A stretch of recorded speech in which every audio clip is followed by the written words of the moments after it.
Welcome to the Cave Crew Radio pre-show. We are about to go live on cavecrewradio.com, YouTube and Facebook. Please share the show and remember to like, subscribe and hit that bell so you don't miss a thing. And please leave us your comments too. Get ready. It's going to be another big show with all the latest hot topics, pop culture and weird news. Ladies and gentlemen, and I use that term loosely, here are your hosts, DK and the Big B. All right, hang on. Beach,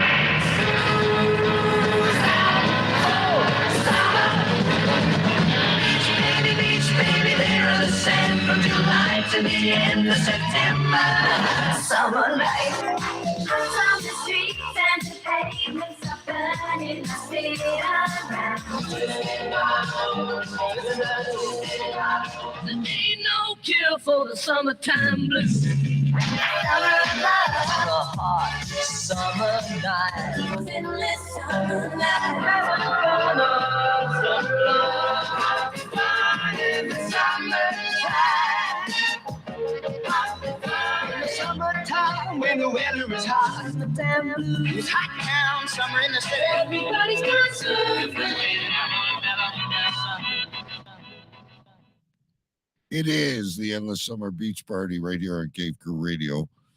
I apologize if I was hitting buttons and stuff. I've got an epicenter that I'll get to in just a minute, but I also got Jimmy texting me all kinds of bizarre things. We're going to have to give him a call during the show. I'll just give a hint for everyone here on the pre-show. Apparently, he bought a cow with a broken leg. The cow has a broken leg. No idea. We need to get a hold of Jimmy, but we don't have a lot of news this week, and we do have Mike reads the news, and we have some, of course, your epicenter and things like that. But other than that, I've been in a heat wave. How about you? It was 90 degrees today. We hit a humidex of 115 on Wednesday. 150. So that means whatever the temperature is outside, it feels like 115 degrees. Yeah. So I was experiencing Arizona. And here's a tip for your vacation. I went in a hot tub at 100 degrees to cool off, and it felt great. Yeah, I'll have to see about that when we get there. Yeah, I think you're in for a real fun time. Bring your hats and your sunscreen and your all that good stuff to Arizona.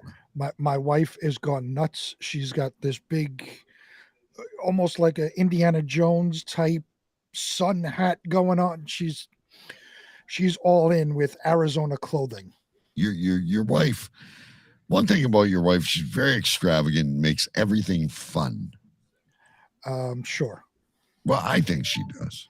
For everybody else, I'm the one that has to live with all this crap. Well, but you need to loosen up a little bit. She's already talking about and starting Halloween decorations for the school. Oh my God. Okay. I have to live with this crap. We're what, like 26 weeks till Christmas, if anyone's counting. I want to enjoy the summer. Yeah, we're talking about Halloween. And see, I'm looking at briskets on sale and ready to go grab one and try to smoke my first brisket. I might not have time this weekend, but I did one last year. I bought one last week or 2 weeks ago, and I have it in my freezer. So I'm gonna try again this year. What do they take? Like 14 hours? It depends on like I just bought a brisket flat, so I didn't buy the whole brisket, so it was a lot less. So it took, I don't know, I want to say like 6-7 hours, something like that. I don't remember off the top of my head. And what is it? Like a roast beef dinner, or is it sandwiches? What? I really haven't done brisket yet. Well, you can make sandwiches out of it. When you first take it off, you slice it and you have just a nice brisket dinner. So you have brisket, you have some sides and, a bunch of stuff. But then like the next day you put it on sandwiches. It's awesome. Put it on sandwiches, put some butter on the bread, and heat that up. Oh, it's awesome. Hey, a little bit of horseradish sauce on there. Sure. Yeah. You can put anything you want. It works great with sandwiches. All right. So here's my epicenter, because mine is never as good as yours. We always keep yours for the main show. But I am the epicenter of continuous. I thought I was done once COVID ended with the epicenter of home renovations, but we're redoing our deck. I've been doing like a lot of patchwork throughout the past couple of years. You know, there's a bad board. I changed the bad board, yada yada. It's turning into a fence, gates. The kid that came and quoted tonight told my wife he did floors. So, of course, we've got that $500 gift card for when they lost the hot tub. So I want to do this floor. And then she goes, hey, can you fix this floor that my husband fucked up in the kitchen? Well, Nice. I'm not a carpenter, okay? I thought I did a pretty good job. I'll send you a picture. It's just, it's spreading a little bit. And I'm not good at floors. That's not my thing. So this seems like it's becoming a trend, because as you bring up your kitchen, last year, I'm assuming around this time, it was kitchen renovation time. Yep. You had new cabinets, new everything going on in the kitchen. Kitchen looks great, in my opinion. Very serviceable. I'm the one that cooks. But then you've moved on. You got new hot tub out in the yard. You've redone the yard with other things and your new smoker and all that. Now you're redoing a deck. By the time you're as bad as Stu. Remember when Stu would build a new floor every other week in his house? Yep. You're as bad as Stu. By the time you're done, you're going to have a mansion. You take your finger away from me and point it at Isbia. Okay. I'm just a guy that goes to work Monday to Friday, has fun doing a radio show, enjoys life. I like my yard. I like my garden. I love the hot tub. I love the gazebo. I love the new shed. Everything's fantastic. Right. But my wife, she's like a home renovation show person. Okay, now that we've removed the trim, I've noticed that I don't quite like the color of the paint on the wall. Is she a big Mike Holmes fan?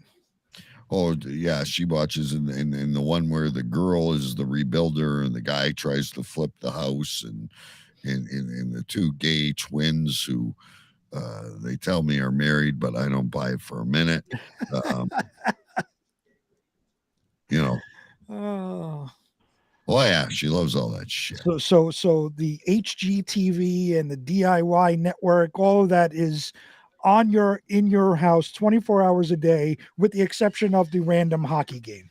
It's the runner-up to Hallmark in her book. Oh, I have other shows I prefer to watch, but anyway, it's all good. I'll keep you updated. I'm excited. I want the deck to be refinished. I want it, but I also want to take a summer vacation. I don't know if I can afford it at this point.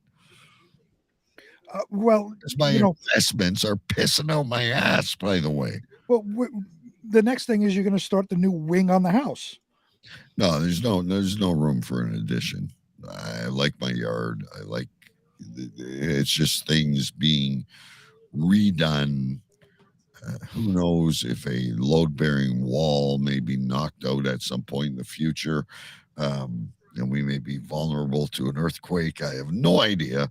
Once that load-bearing wall gets knocked out, you will have a steel I-beam put in place, and the addition to the house, the new wing, will begin. There's no room for an addition unless we build up. And like I said, and if we build any higher, I will get vertigo. Stu built a new floor on his house every single year. He's got like 19 floors now. So that's next for you. Yeah. Wherever the new wing will be, left, right, up, or well, you can't go down, but left, right, or up, you will have a new wing. There's no left. There is no right. I'm in a side by side. it would have to go into my backyard, which I will not compromise because I'm getting a new deck to begin with. And the only place we can go is up. And I will get nosebleeds if we go any higher. All right. Well, keep me updated. I certainly will. Let's get the show rolling here. Please. All the folks out there in radio and podcast land, because they miss all this stuff because they don't join us on the pre-show. That's right. But anyway, here we go. I'm going to hit the buttons. Away we go. Air traffic control, bring in New York. Roger that. Bring in Canada. 10-4. Gentlemen, we have liftoff. The show is about to start. We have liftoff. In 3, 2, 1. The heat is coming to Cave Crew Radio. The Endless Summer Beach Party 2022. There was a time when the world turned their back on men. Men with a dream and savage yearning within them. Legions compelled by passion that knows no boundary. A consuming flame that defies plausible explanation. Battling the forces of domestication, they find the courage to band together to experience the awesome power of being men.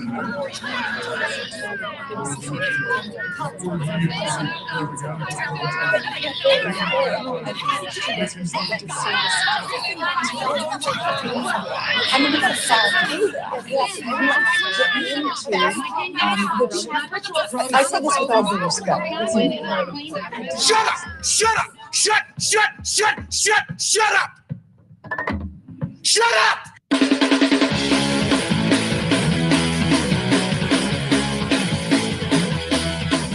Tonight's broadcast of The Masculine Feminist has been commandeered by the secret society No Ma'am. Gotta go to a place where I get a shot and a beer, steak, man. Saying we can stop, get pancakes, and then we'll get laid, all right? Why do you drink ice cold beer on a hot day? Mr. Clayman, what else are you gonna do with it? To alcohol, the cause of and solution to all of life's problems. The Yankees are champions of baseball. It's a power goal. This is Cave Crew Radio.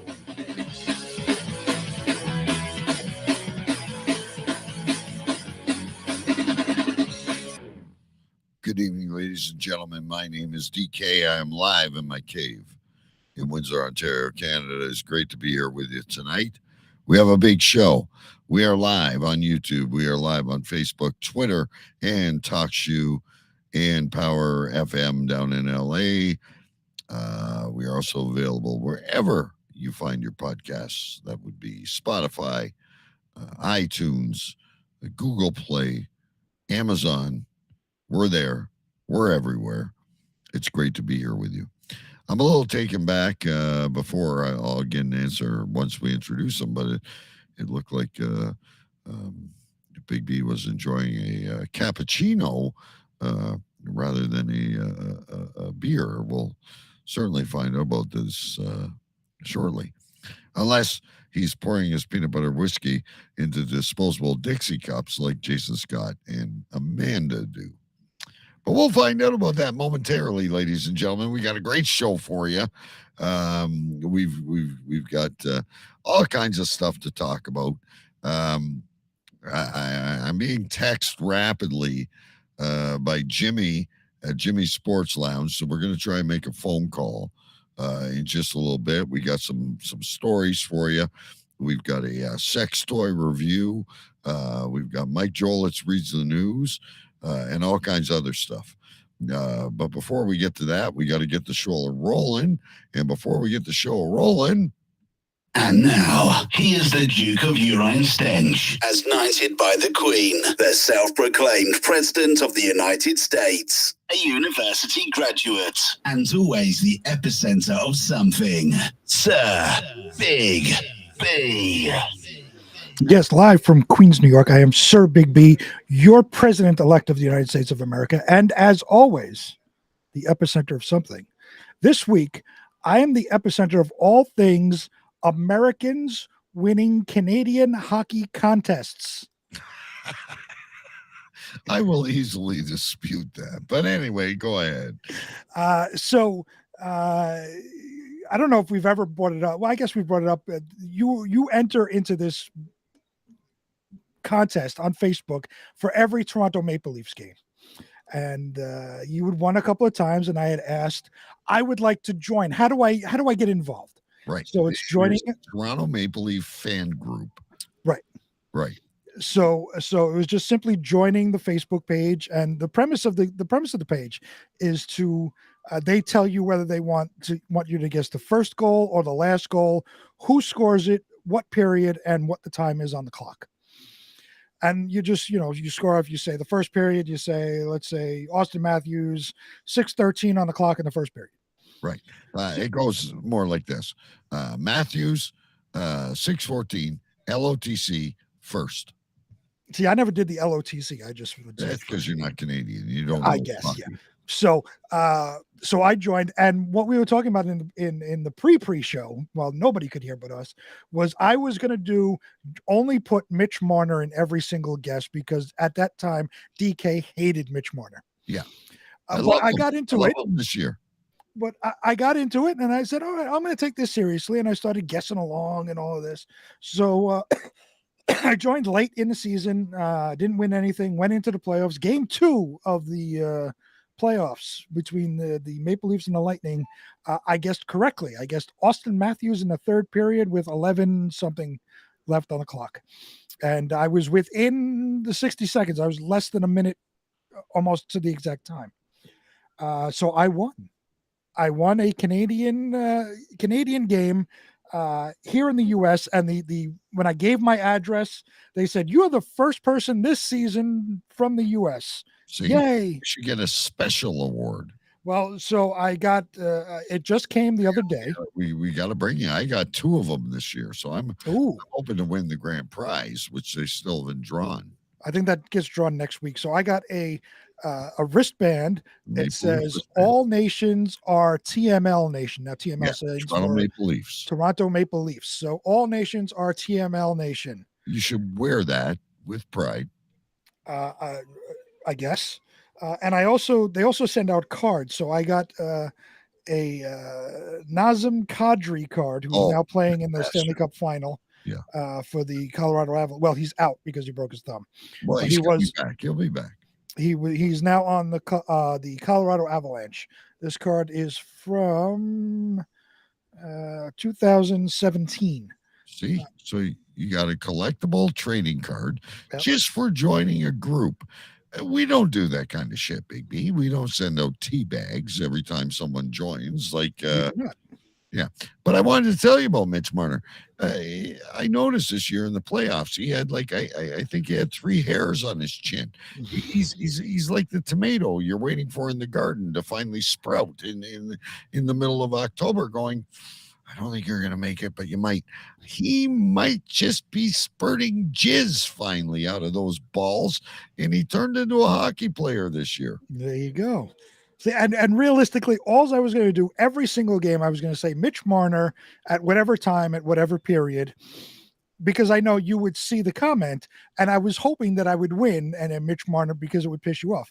But again, I started taking it seriously, and I wound up winning on Austin Matthews, and it was actually pretty cool. It's interesting to find out you're the winner in a fucking Canadian.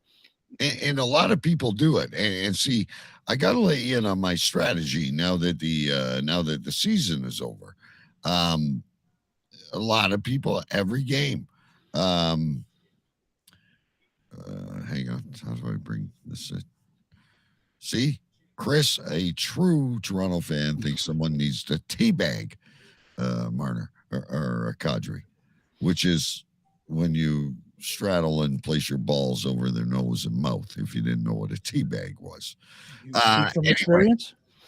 I've never teabagged. Thank God. Good Hold evening, while I write things down. user. Great to see you. You don't know what you're getting into. Anyway, the strategy of this is, and I should invite Apthorpe to the group as well because it's a lot of fun. You guess every game who's going to score the first or the last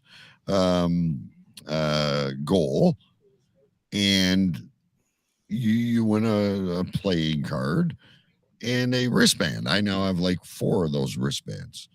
And we're all entered to win this. I hate the taste of scrotum.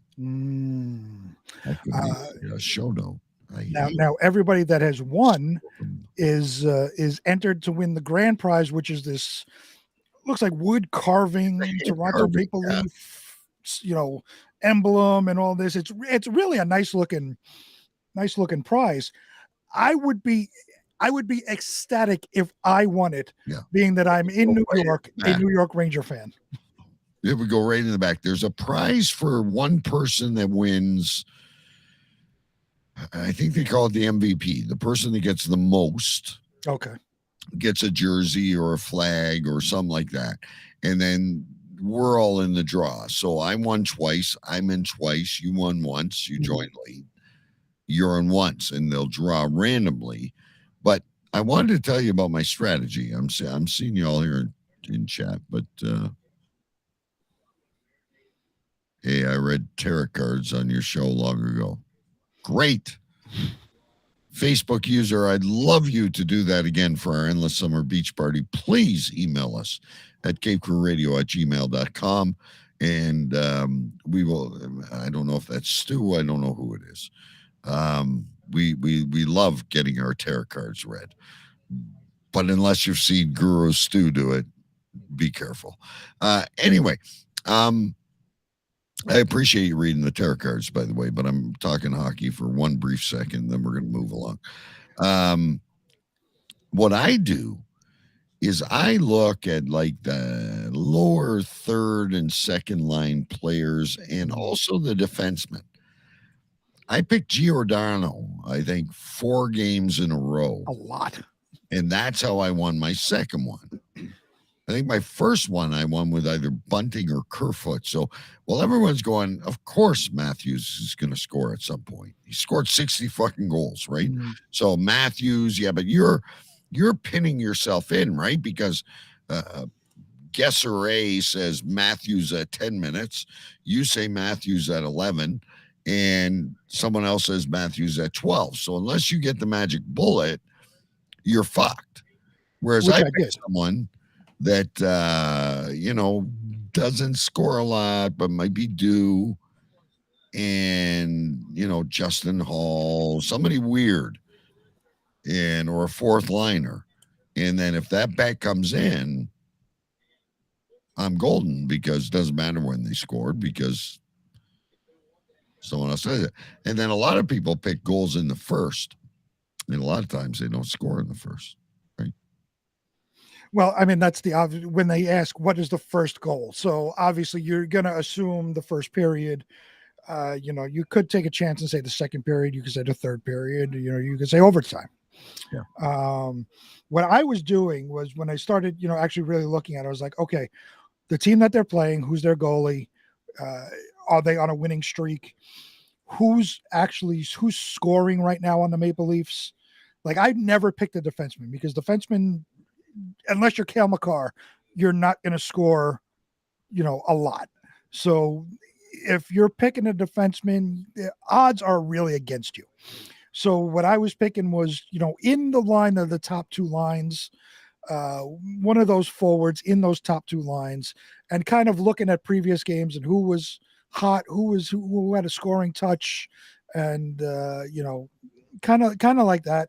And that's how I got Matthews going in the third at 11 minutes or whatever it was.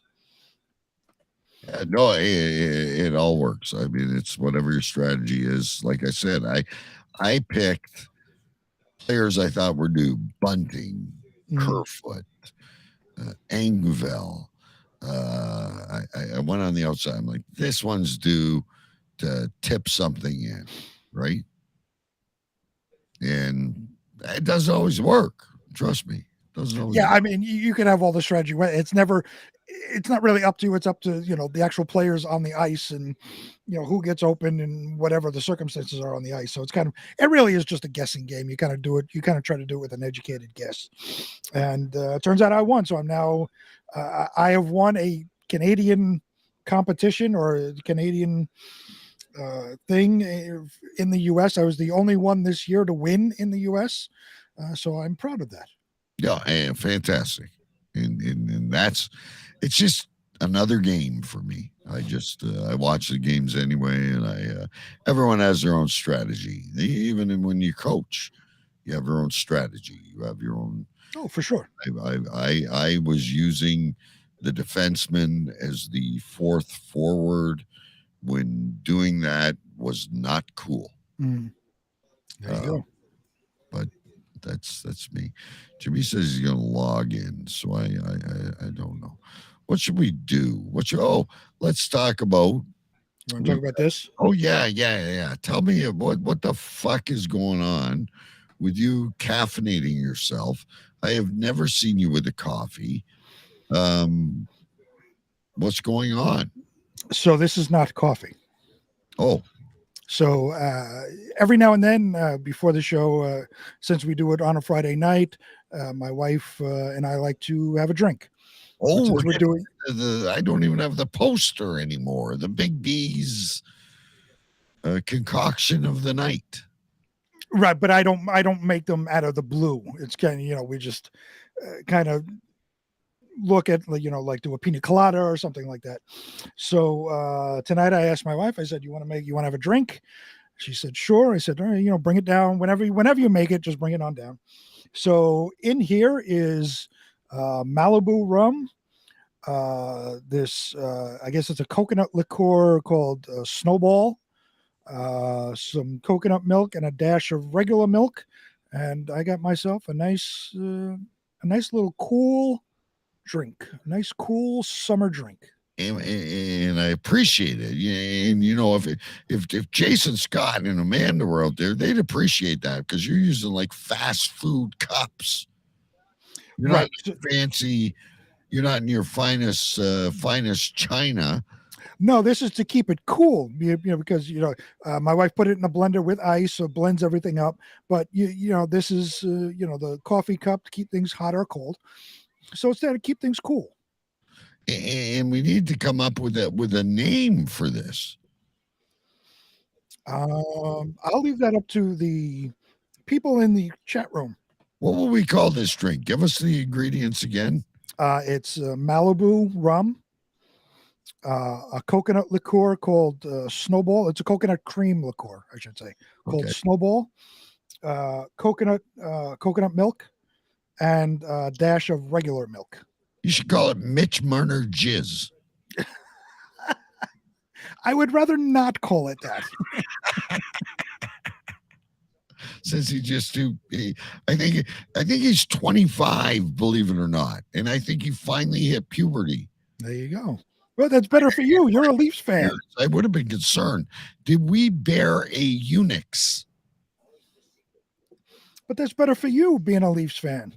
If he comes of age and starts scoring and helps the team out. What is Chris? Chris is saying Big B's vagina. Yes. Wow, that's harsh. Write that down. Big B's vagina. I'm not writing that down. He thinks it's a girly drink. All right. Seriously, I have this. Well, but you I also have like this. the modern day Karens. You swing both ways. You're having a little Tahiti treat, and then you're going to get into the hard stuff. This is wonderful. He says, put a nice flower in your hair too, like it's the 1970s. That's what you're like in some resort in Mexico, and you order be a man. Give me a straight shot of 150 proof rum and a beer chase. Okay, I don't want a little drink with an umbrella. And that's the kind of shit my wife did. And you're just doing it to appease your wife because you're doing the show tonight. So let me see if this makes Chris feel better about himself. Well, you're never going to live it down. You're asking me if I've been teabagged. You're on your national radio shows since 2016. Yeah. A heavy metal bass player, That's true. yitta, telling us you're drinking a mixed coconut with milk liqueur in a fucking coffee cup. And it's wonderful. You can all go fuck yourselves. The It mellow rice, is someone said. wonderful. Someone said to ask Jimmy about the jizzy cloth. All right, should we bring? Well, he's not there now. We've lost. Chris, eventually when I get up to Canada, we will have one of these drinks, and you will enjoy it immensely. I can't wait. I personally will just have a beer. But anyway, we're waiting on Jimmy. We're bringing the Jimmy cam here. He's left. I don't know. He wouldn't accept a phone call because there he is. Jimmy. Hey, were you? What's going on, guys? Good to see Hey, us. Jimmy. What's up, Jimmy? So Okay, you're at first I got a lot of stuff to talk. It's been a long time since I saw you. Good to see you, Big B. Good to see you, DK. Okay, so show and tell. My dad gave me this when I was a kid. Hockey Night in Canada album. He's been listening to the show. Hockey Night in Canada album. Yeah. Beautiful. Wait, they had an album? What's on the album? I call that, Jimmy, a whiteboard. Oh, it's like a fucking 33. It's a fucking 78. For God's sake. Wait, so what do they just have the theme music going over and over and over again? What's on the album? I gotta write that down. Well, I'll tell you. It says in here, it says the modern era, 1951 to 1966. They got pictures of Foster Hewitt and fucking Johnny Bauer and the friggin', they got the fucking Bill Barilko and the friggin', it's all in the back in the fucking day, right? And then there's this one. It's the Bobby Orr album. And there he is on These the back. guys are hockey players. How Very did they standard. put out albums? Well, yeah. Look, it's Bobby Orr. But what's on the album? It's what is it? You put it on and there's Bobby Orr talks for 3 hours? They talk about hockey on an album. But is this like, William Shatner? Kinda. Is it like Bobby Orr? Is Bobby Orr gonna recite Detroit Rock City or something like that? The album's like fucking 1975, for fuck's sake. So we don't know. And you right? treat it like it's a piece of shit. It's probably No, worth it sits up on the high shelf. Jimmy, you my need to hockey take your card. empties back. I got my fucking everything. Jimmy's showing us. Jimmy, you're showing us more than we really want to see. I got. You want to see hockey cards? I got the hockey card collections from back in the 70s. Look at the Leafs back then. They had team pictures on hockey cards back. Daryl Sittler, Lanny McDonald. Do you have Wayne Gretzky's rookie card? No. No. He says, no. Do you have Wayne Boschman's rookie card? I got Wayne Cashman. Wayne Cashman, that's a good one. And I got Ron Duguay. Okay, so Price is Right. Price is Okay. Right. Oh, we're gonna apparently, Big B, we're playing the Price is Right with Jimmy, and we can win both of us a Jimmy's hat. You get a Jimmy's hat. Right, but you got to get 3 of 6. If you get 2 of 6, you're fucking shit out of luck. All right. Okay. Now, All right. we each So, all right, you guys are the first contestants in contestant role. So what I'm going to do is everything, every product that I'm going to give you is goes inside you. Can I ask a question before we start? What? I'm in the U.S. Is this Canadian dollars or U.S. dollars? There's a Canadian. big difference. Canadian. Yes, So, you need to up it. what we do, like Bob and Duncan Kenzie would say, what you do is you double it and add 30. Got it. Okay. All right. Okay. So here comes the 6. All right. Yeah.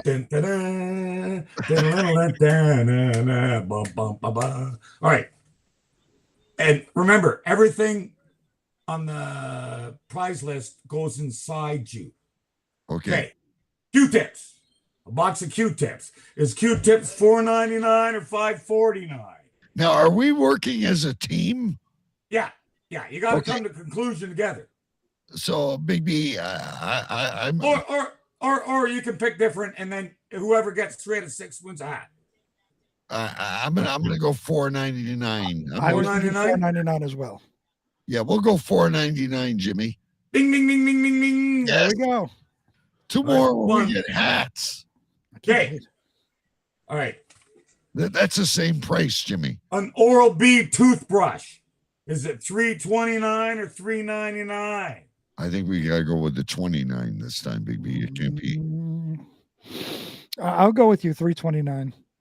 Okay. Ding ding ding ding ding ding. $3.29 or 2 for 2. One more, Big B. One more. Two, motherfucker. Is that what's his name? The guy that leaves his wife and says he's going to get propane? Smoke Dog, yeah. Yeah. Actually, Smoke Dog has a joke he wants to tell, but we're gonna do finished price. We'll get there. We'll get there. I also want to hear with the cow with the broken leg and the shit on the floor too. But anyway. Yeah, I was gone. Okay, Visine. You know when you're stoned? Yeah. Visine. Is it $9.99 or $7.99? I think here it's pretty expensive. Whenever you go for anything that's a medication. Visine. Look in your eye when you're stoned. Big What did you?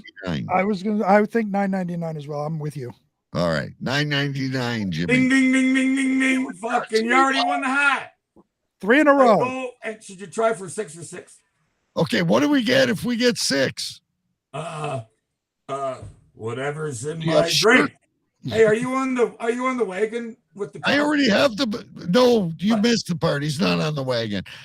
You gave me one of those cups already. All right, so then it'll be a golf shirt. One of my golf shit. shirts. If you get 6 for 6, I throw in a golf shirt. All right. We gotta go perfect, Big B. You're pink this year. Roy McIlroy wore pink and I don't care. I'm condoms.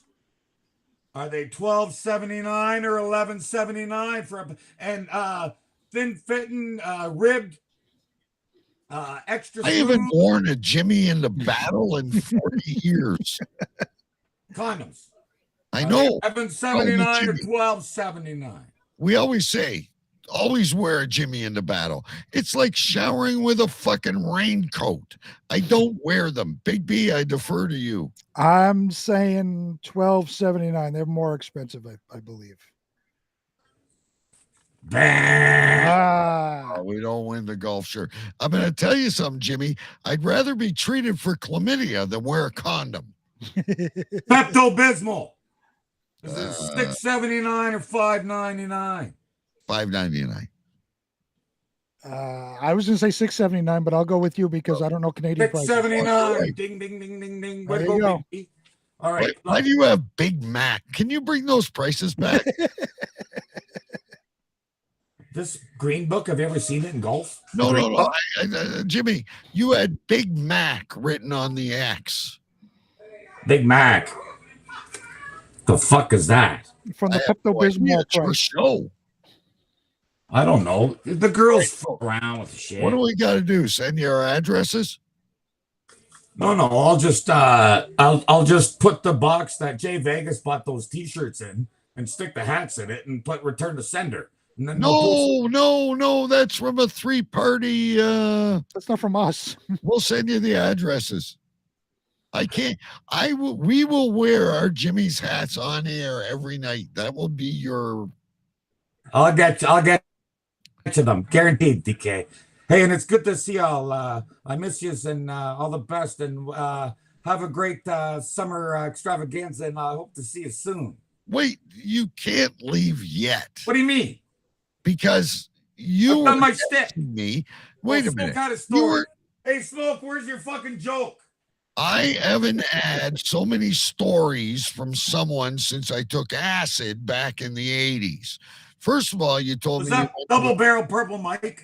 You went to a Blue Rodeo concert in Colchester or something. Colberg. You said you came back and there was shit on the floor. Well, what happened was I go to Colberg last night, and Joe Bowen, the voice of the Leafs, fucking holy Mackinac, he's there hosting it with the Colberg Cougars and that. And you know, for the life of me, my entire night in Coburg, I couldn't find one cougar.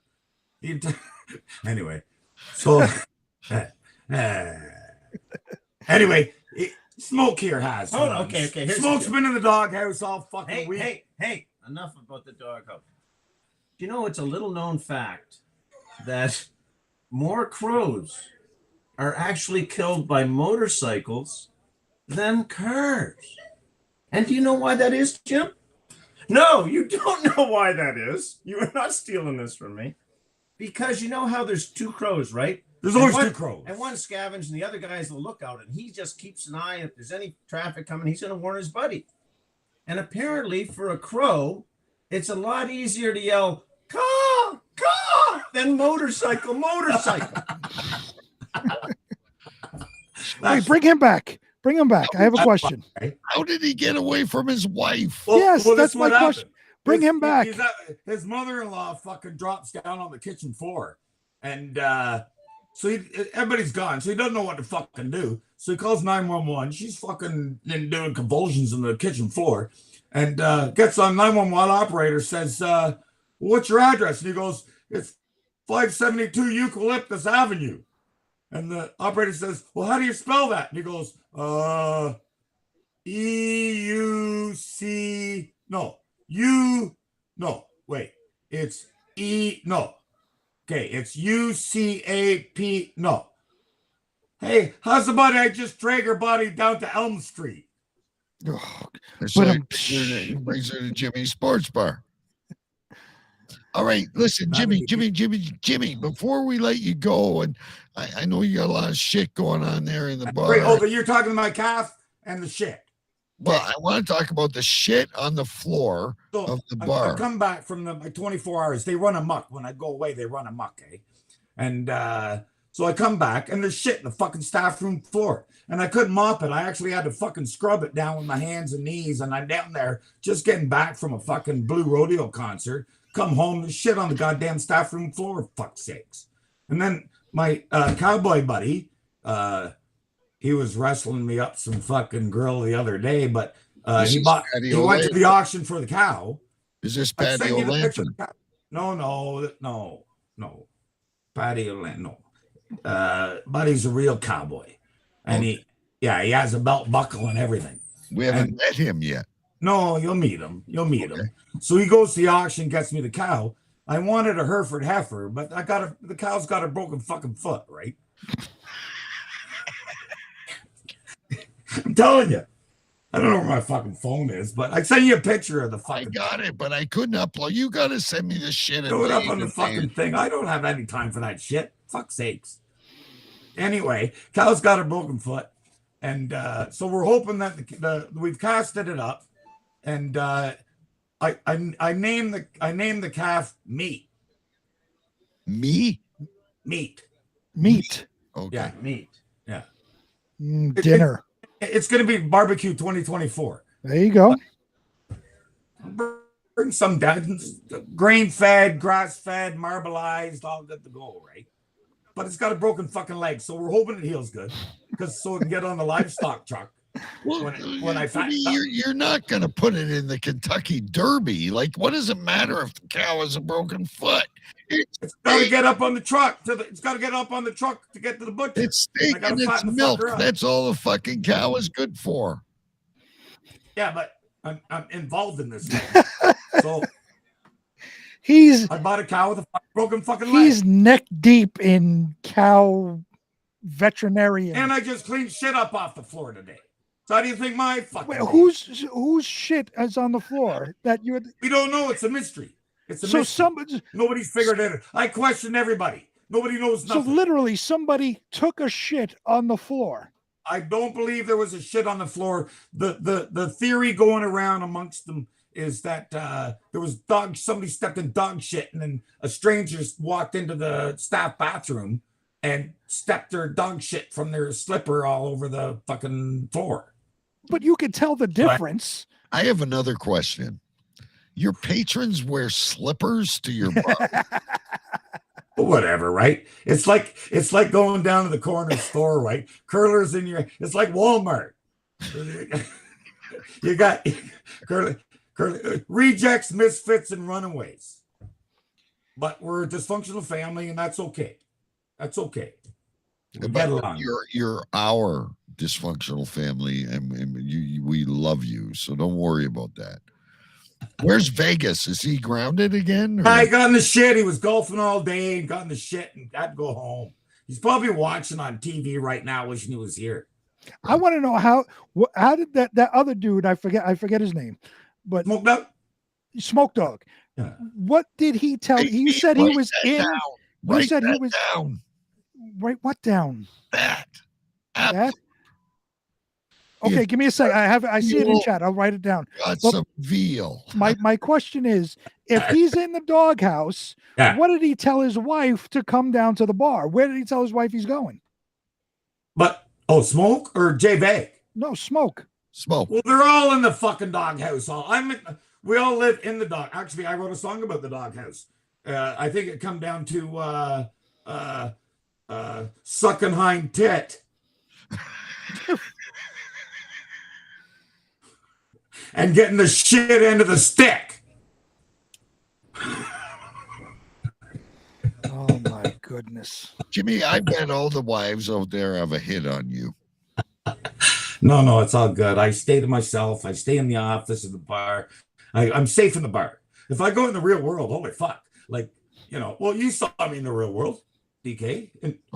We had a blast. It was my favorite part of my vacation. Was better than the hockey game and better than the baseball game was hanging out with you.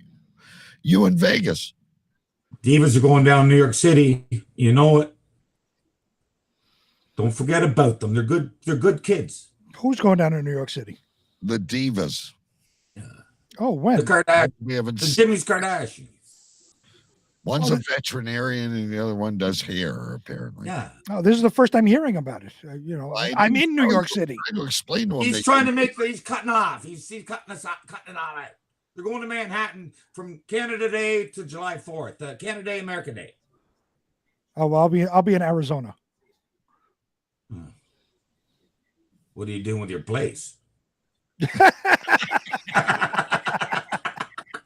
Big B's Airbnb. Actually, they're downtown Manhattan. It's all good. I'm only done. Fuck, man, I miss you. Hey, I miss you guys. And thanks for having me on the show. I'll tell you, we had a great time over the last full week, and people keep loving Cave Crew. There's tons of Kingstonians are fucking loving you guys. I love it. Thanks for number one, Kingston. Make sure you send me the address, so I'll send the hats out. Oh, I can't wait, Jimmy. We will wear them on air. You'll be like our official sponsor. 100%. With our matching Jimmy hats. I will wear every single show. I will wear Jimmy's hat. Oh, stop. But hey, don't forget the Green Book. If you're in Ontario and you need a golf, and I'm not doing a plug, these are great. It's 2 for 1, cart and everything. You can go, I'm working on my game, eh? I'm a golfer now. I'm a golfer now. You're working a side job. It's kind of like Amanda with her Sensi. I'm telling you, my golf tournament's got 140 people in it this year. And all the money's going to Kingston Autism. It's a big deal. Can we sponsor a hole, Jimmy? Can we sponsor a hole if someone gets a it's $150 to sponsor a hole. $150. We'll put Cave Crew on the sign. I'll take your graphic and I go to the graphic guys, and then you get a sign out of hole. And it's going to go to charity. All right, let's do it. It's going to go to charity if we do that. Oh, totally. Yeah, it all goes to charity, right? It's I call it. There's the one charity the legit charity, and then there's the JBIF, the Jimmy's Bar Improvement Fund.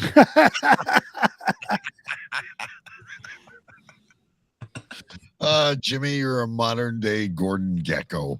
I love you guys. Hey, enjoy the rest of your show and enjoy your summer. All right. And bring us back on. I'll bring some special guests on. All right. You always bring us great people. It was great to see. Who is he? Smoking Joe again. I'm trying to keep track. Smoke Dog. Hey, I got a job. Before I go, I almost got a job. I think I might have a job.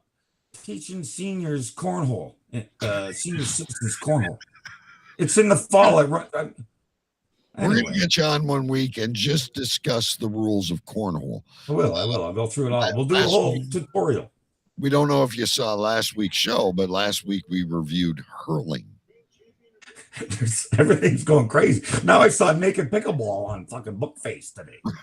Bookface. All right, Jimmy, we got to run. We got a lot of stuff to get to. But God bless you guys. You're going to want to put us on the TV because we've got a dildo for your balls. It's going to be excellent. Fucking strawberry bag behind the eyes. Scratch it up. It's strawberry picking time. All right, brother. We love you down here. Don't forget to write down Big B's fucking squirting piss out of your ass fucking comment on your fucking note taking. Fucking squirting piss out of your ass. Hold while I write things down. Don't forget to write things down. All right, Jimmy. All We right, love fellas. you. I'll be sending you our address. Perfect. All right. See you, brother. Oh, Lord, the one and only Jimmy from Jimmy's Sports Bar, who I randomly met on a trip to Toronto, who we find these co-hosts in the strangest places. So I have a show idea that I would like to pitch to you right now. Right. Okay. We get Jimmy on air for the entire night. We make sure he's able to be on the entire night. We then bring Raymond the Amish comic on. Oh, fuck. And let them noise. It'll be like white noise. And just let them nonstop talk. And we could just sit back and write things and drink and enjoy. I think that is the culmination to the Endless Summer Beach Party. All the way at the end of the summer, before fall hits, we have Jimmy and Raymond the Amish comic on. They talk to each other for the entire hour and a half. Yeah. I'm with you. I still like this one if you haven't written it down. It's too long for a show name, but I have written doesn't it down. heal. You got some veal. I did write it down. Veal is baby cow. It was one of my favorites so far. I've written a fucking Bobby Orr album. That is fucking bizarre. Earlier this week, I came across on Facebook, like somebody put together like all the Hockey Night in Canada intros, like this video that was like 13 minutes long. So I sent it to Chris Apthorpe. I said, oh, this is pretty cool because I don't get Hockey Night in Canada. So it was cool. Like through the years from 1975 on whatever. We played that in the dressing room before hockey games here in Canada. But what's on the album? Like, I don't know. Is that actual music or is like around these? I don't know. Like, I mean, we're old enough to know what albums are, but like, you shouldn't be throwing around these albums like a bull in a fucking china. Well, yes, that's very It's true. not a fucking napkin, Right? Like, if you don't want them, send them to me. It could be worth a lot of money. I don't know. I don't know what's on them. Ice and fucking bubble wrap and send them down to me, Jimmy. I'll take the albums instead of the fucking hat. Could it be the hockey version of 8-track porno? Like Bobby Orr is my kid's favorite player. So when he was 16 or 17, whenever it was, we were in the middle of COVID. I had to drive him to Perry Sound to see the Bobby Orr Museum, which was closed because of COVID. But we got a picture in front of the fucking thing. You would think you would look that up before you left. Well, we were in the area. We were like the Blue Mountain, you know, where all that fucking pottery comes from that you never received. It's kind of ironic, isn't it? You received a bracelet and a hockey card from a complete stranger in Hamilton, but you haven't gotten your Blue Mountain pottery, which apparently was packed and ready to ship. No, I will never, ever. Jason Scott will never send me a Blue Mountain pottery. And as I have to reiterate every time we talk about this, I offered to pay for it. I realize that. I never asked for it for free. I would pay for it. I would pay for the shipping. I would pay for all of it. I just wanted a piece of Blue Mountain pottery. You're talking about Jason Scott. He needs a full day, 7 days before he leaves, to pack for a 3-day trip. What the fuck is he bringing? His collection of Blue Mountain pottery. I have no idea. Like the most beautiful thing about this show is all the weird people we've met. It is very true. We've met some of the weirdest people, and they just, we don't seek them out either. They just appear. Yeah. It's wonderful. It's fabulous. And I still got to get around, ladies and gentlemen. So stay tuned on the Cave Crew Radio Facebook group and every other place we can find you. I am going to start the GoFundMe to get Big B into Canada so we can fly Big B here, pay for Chris Apthorpe's gas, and get our butts up to Kingston, maybe stay 2-3 nights and hang out at Jimmy's Bar and Grill. That and would we'll be in the shit house with our wives, just like the rest of the people that go to Jimmy's Bar and Grill. We'd fit right in. Yeah, we'll all be in shit. I think that would be great. Yeah, we'll all be in shit. That doesn't really matter. Should we do Jolets and then we'll come back and cover some? Sure. Stuff? All right, ladies and gentlemen. Oh, I did want to. I do have one other thing I got to do here, ladies and gentlemen. Next week, Big B is going to Motley Crue and who else? Def Leppard and Poison and Joan Jett. Yeah.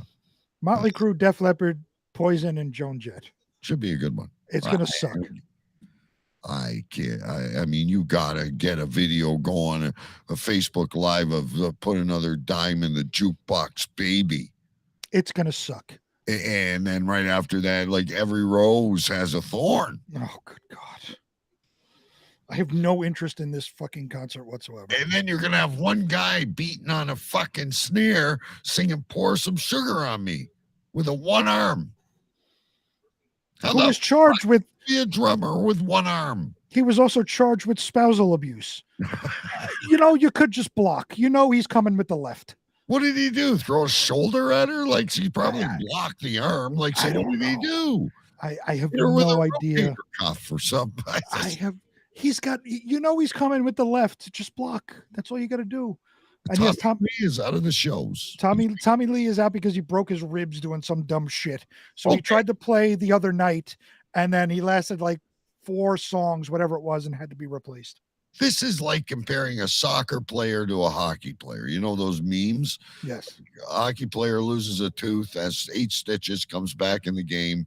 The soccer player stubs his toe. He's making like it's the end of the world. Right. Okay, Tommy Lee, you broke ribs. The fucking guy in Def Leppard has one arm. That is very true. That is very, very true. Oh, Chris has an update on the Bobby Orr album. He says 2 sides, 25 minutes each side. Side A is his autobiography. Side B is his hockey journey.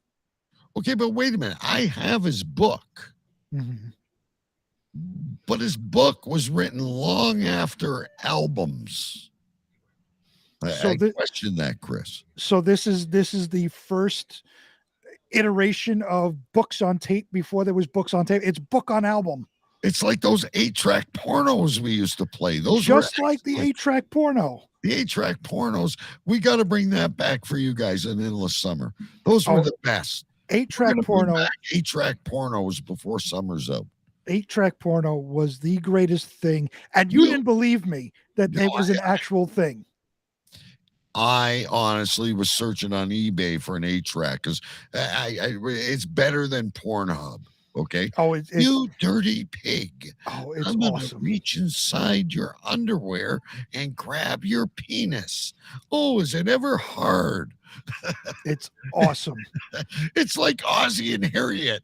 Like if I can do a porno. Oh, and then they have slurping noises for when they're sucking dick and all. Oh, it's just great. Guy's got a plunger in a toilet to make right sounds. Oh yes, we must bring back. Someone's got a washboard. It's like they're getting rug burn. Oh my God. It is so bad. It's great. So we definitely need to bring back 8-track porno to the show this summer. I will make a note of that. We will bring back the 8-track pornos, ladies and gentlemen.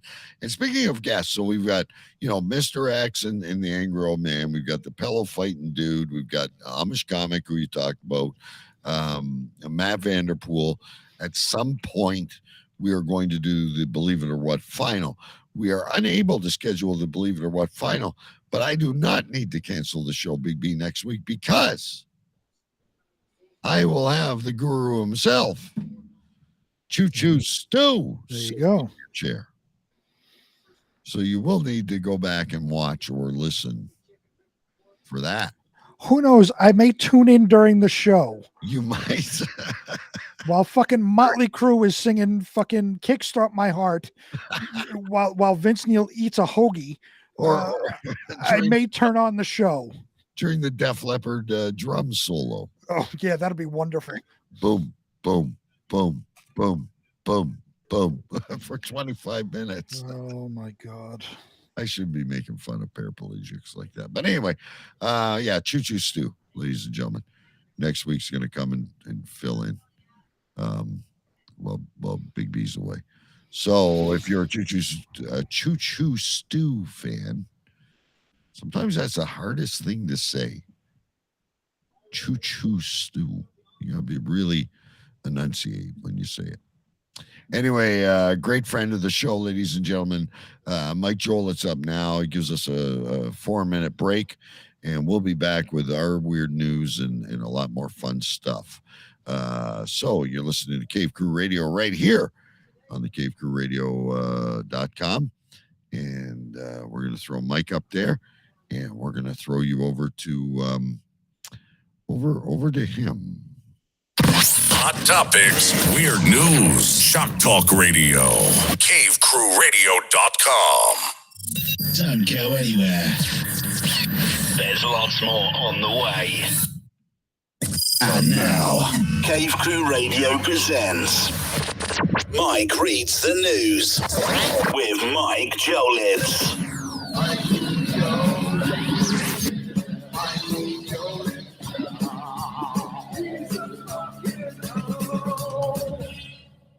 Hello, Cave Crew Radio. Hey, everybody, Mike Jolitz here. Hope you guys are all doing well. Yeah. All right, guys, it is now time for Mike Reads the News. It hit 113 degrees last Sunday. Damn. Wish I was in a pool with about 5 drinks. Oh, that would have been good. The Texas woman who threw her boyfriend's mother's ashes into a lake after finding out he cheated has been charged with littering and being a douche canoe. Philip Hall, who played the library cop on Seinfeld, died on Monday. He was 90. Major League Baseball's Angels had a horrendous loss streak they finally ended last Saturday. They lost 14 in a row. 7 of the games they lost were decided by 1 run. Ouch. Some asshat is working on a remake of Arachnophobia. I'll pass on this monstrosity. No. Beyonce is releasing her first album in 6 years in July. Boy, I can't wait. Can't wait to not hear it, that is. Former WWF wrestler Jeff Hardy was arrested in Florida for his 3rd drunk driving in 10 years. Driving on a suspended license and being a dickhead. Crystal Molman has finally announced his candidacy for the Arizona Senate. He's running on the 2-finger promotion and promises fingers for all. He said some just get 1, some get 2 or 3, and some get the whole hand. He hasn't said what his plans are on the border or anything else. The Las Vegas Raiders donated $1 million to the Uvalde School District for doors and cameras. That's pretty cool. Good on them. Kim Kardashian wore the iconic Marilyn Monroe dress to the Met Gala. Yeah, her bulbous ass stretched the material beyond repair. And some of the crystals are just hanging on by threads, kind of like our sanity. The Golden State Warriors beat the Boston Celtics to get their 7th championship. Congrats. I don't care, though. Sorry, not sorry. Anchorman actor David Kochner was arrested in Ohio for his 2nd DUI this year. Dude, call an Uber, you dipshit. You're a dumbass.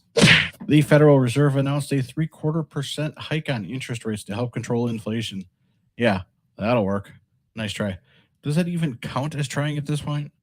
Rapper Lil Wayne was denied entry into the UK, where he was scheduled as the headliner for the Strawberries and Cream Festival this upcoming weekend. Yeah, visa denied.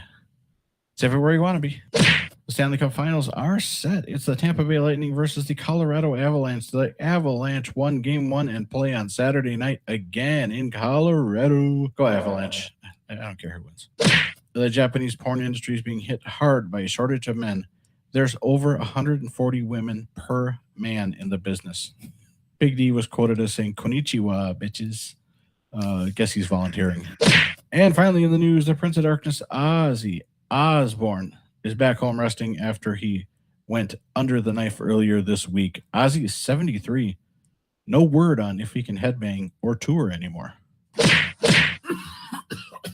Alrighty, guys, it is now time for the tidbits. They're not headlines. They're just little tiny pieces of shit. Yeah. Elon Musk isn't worth $200 billion anymore. Why?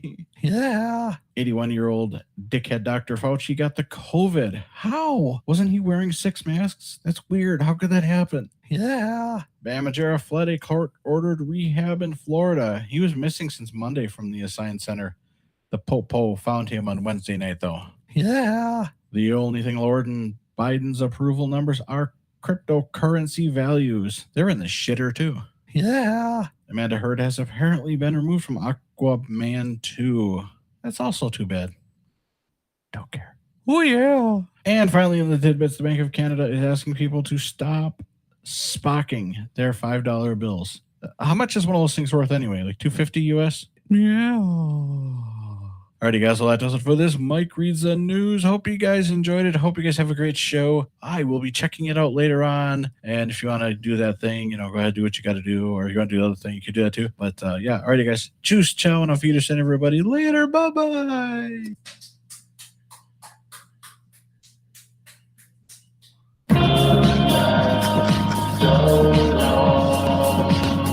We don't know about you, but we love Mike reads the news.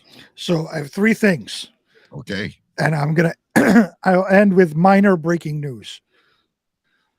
First thing is when Mike was talking about Chris Jericho getting pulled over. If you're following. Leave Jericho alone. I'm not talking about that. Was Jeff Hardy. Oh, I'm sorry, Jeff Hardy. That's right. So when he was talking about Jeff Hardy getting pulled over, sorry. If you're following the WWF or WWE news, Vince McMahon is no longer the CEO. He has stepped down for allegedly paying off a former employee who he had sexual relations with. Right. I can't wait to hear about this. Or is it a storyline? No, I don't know. This is a legal issue. This is not a storyline. So we'll have to see about that. Well, apparently him and Linda, well, you know me, I keep up on wrestling. Don't watch it as much as I used to, but I follow all that. And him and Linda have not been living together for quite some time, even though they're still legally married. Yeah, they're both worth billions apart or together, so it doesn't matter. What I found, I don't want to carry this on too long, but what I found strange about it is Stephanie McMahon, his daughter, who's married to Triple H. Yep. Hunter Hearst Helmsley. Paul Levesque. Yes, Paul Levesque, whatever you want to call him. She stepped away about 2 months ago, and now she's assuming his duties, although Vince is still in control of creative. Right. He's just stepping down as CEO. Right. Second thing is, again, Mike reads the news.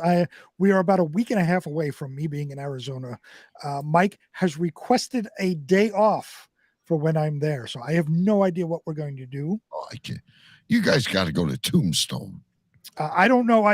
Mike asked me the other day, where I was staying. So I gave him the address of the Airbnb house and what days I was going to be there. So he told me, he came back and told me he put in for a specific day off.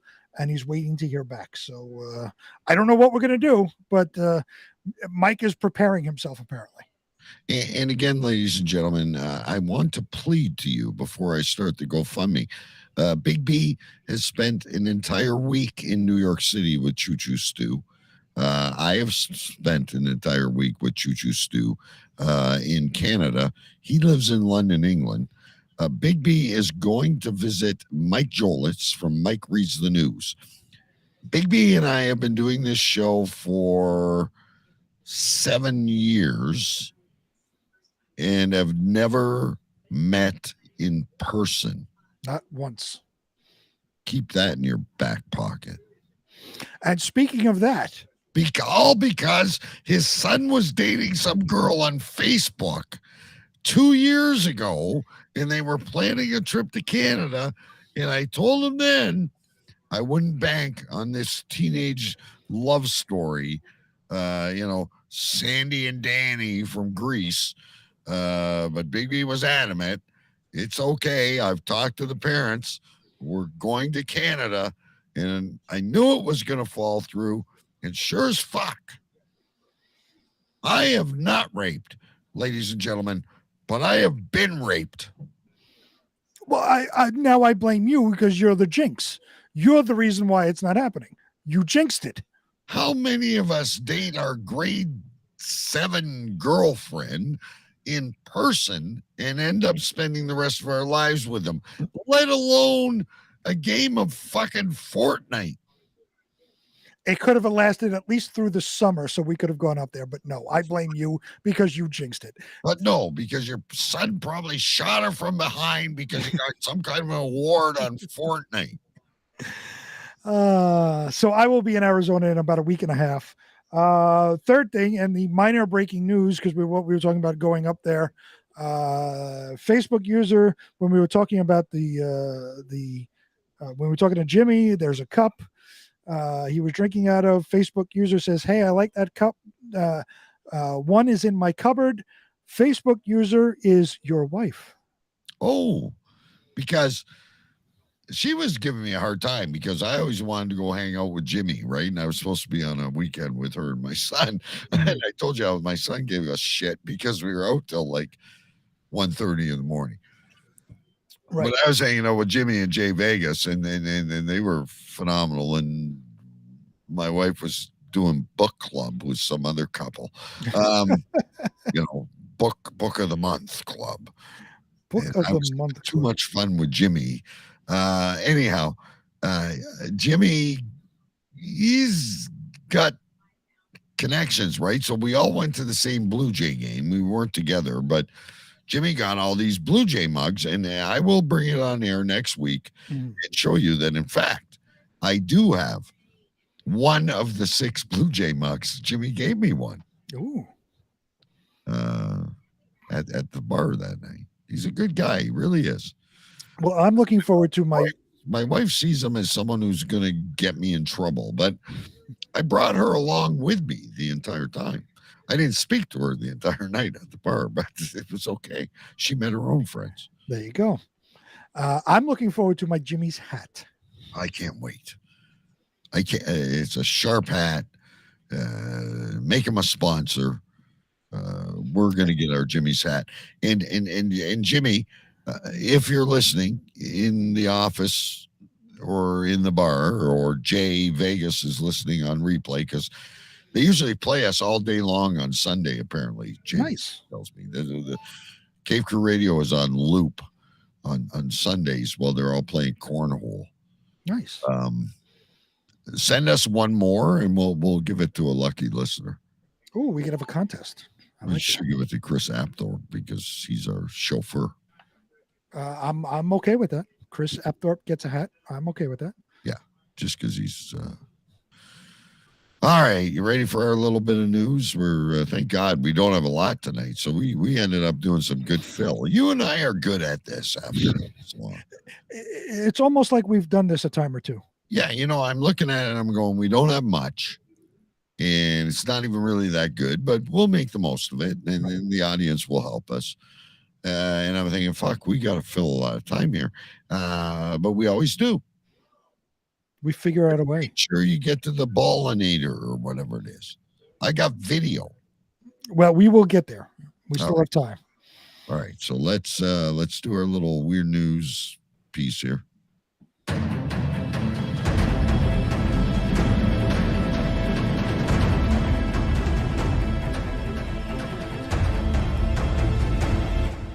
And it is, of course, ladies and gentlemen, time for the news of the weird. The home of the weirdest news on the planet with senior correspondent, Sir Big B. Sir Big B, and I gotta check what the first story is. Sorry, I've been so occupied with what we've been talking about. So bear with me a minute. Chocolate Factory. Chocolate Factory. I got that. Okay. Nobody heard that, right? No, shh. You didn't hear that. Nobody heard that. We're using our inside voices. That's right. Chocolate Factory. There we go. First story comes from the Daily Mail. Headline reads, "Near death by chocolate. 2 factory workers have to be rescued after falling into a waist-high tank of melted chocolate at M&M factory in Pennsylvania." This is like a fantasy dream of every woman on their period. So even before we get into the story, the headline, "Near death by chocolate." They fell into a waist-high tank. All they had to do was stand up. Yes. But I imagine like chocolate is thick, kind of like quicksand. You still have to just stand up. Well, I realize. You're not sinking. Wouldn't you panic? Wouldn't you have a sense of euphoria? I'm not a sweet person, okay? Like, right. I'm more the salt guy. Get the peanuts, get the chips, get the nachos, salsa. I'm into all that stuff. I'm not a sweet guy. But there's a lot of people that have a weakness to sweets, including my wife, who may or may not be in chat still. She sees a Mars bar, and it's like all of a sudden she turns into a werewolf. So chocolate can be dangerous for some people. It can. And apparently it was for these 2 people. Isn't that the factory on the Hershey Highway? Mike Jolitz. Up the old Hershey Highway. 2 people have been rescued after falling. 2 people have been rescued after falling into a giant tank of chocolate at the Mars factory in Pennsylvania. In an incident which could easily have been ripped from the pages of Charlie and the Chocolate Factory, the pair fell waist high into an enormous vat of chocolate and were unable to climb out without assistance. Now, I got to stick up for these. And Mike Jolitz has not Mike Jolitz, but Chris has a good question here. I wonder if the tank was waist high, but extended down into the floor quite a bit. And then I'm imagining chocolate. That's like thick, like, like always imagine jumping into wet cement, right? Like you don't have a lot of time to think here. I don't think you could use the comparison as wet cement.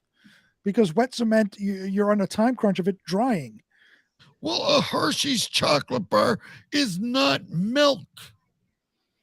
No, but it's not concrete either. No, but it hardens. All right. We're going to do an experiment next week. Well, not next week because you're going to see the one-armed drummer. We're going to put your arm in a fucking pot of chocolate and let it harden. And see how easily it is to shake it free. Okay, wait. Let's talk about this for a second. In order for chocolate to harden, it needs to be refrigerated. They're in a vat of chocolate. I don't think that's refrigerated because it has to leave the vat before it hardens. So it's not in a refrigerated area. What the temperature of the room is. No. Well, there you go. You're assuming. So all right. So let me ask you this. Now it's in a vat. It's in a giant vat. Are you telling me the chocolate hardens in the vat? So what are they got to do? Like fucking Yukon Cornelius? They got to chip it out and make fucking candy bars that way? No. That's how they stir it and combine all the ingredients in a giant vat. Hold while he writes things down. The 2 fell into the tank where factory workers, the 2 who fell into the tank were factory workers and were not injured, but the Elizabethtown Fire Department had to be called in order to pull them out. Lancaster County Dispatch explained how the 2 ended up in the tank just before 2 p.m. on Thursday afternoon.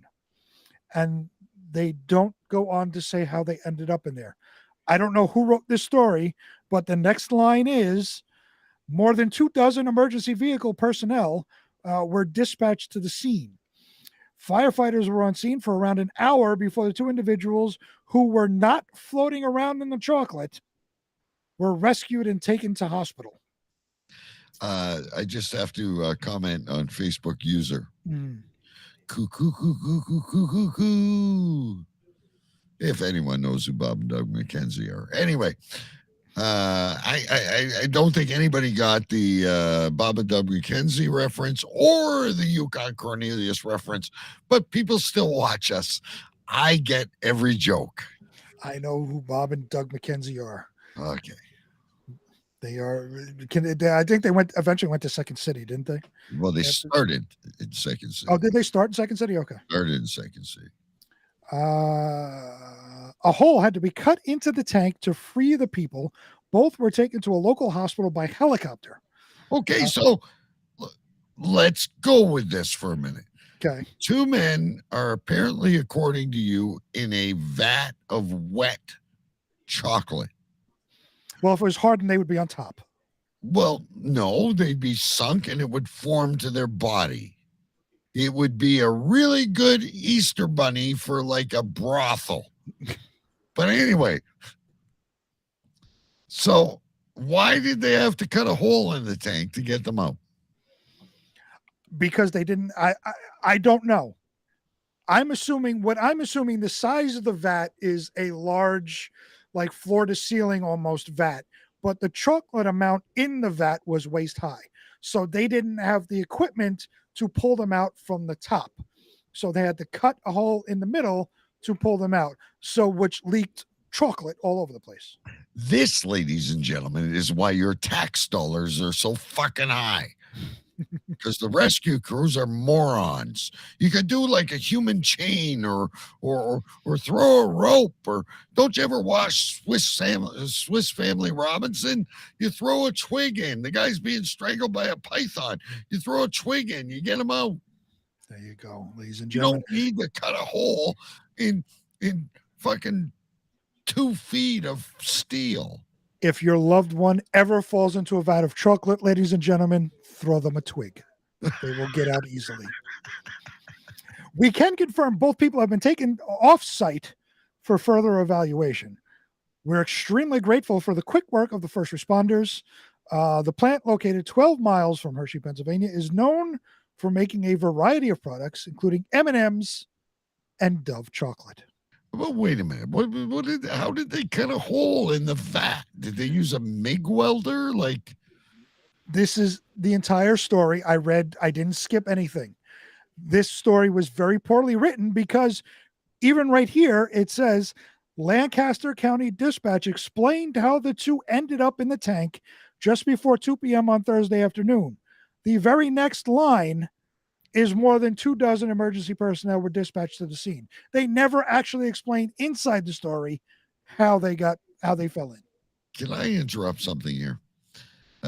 Chris Apthorpe should have said, "Too bad, eat your way out." Great comment.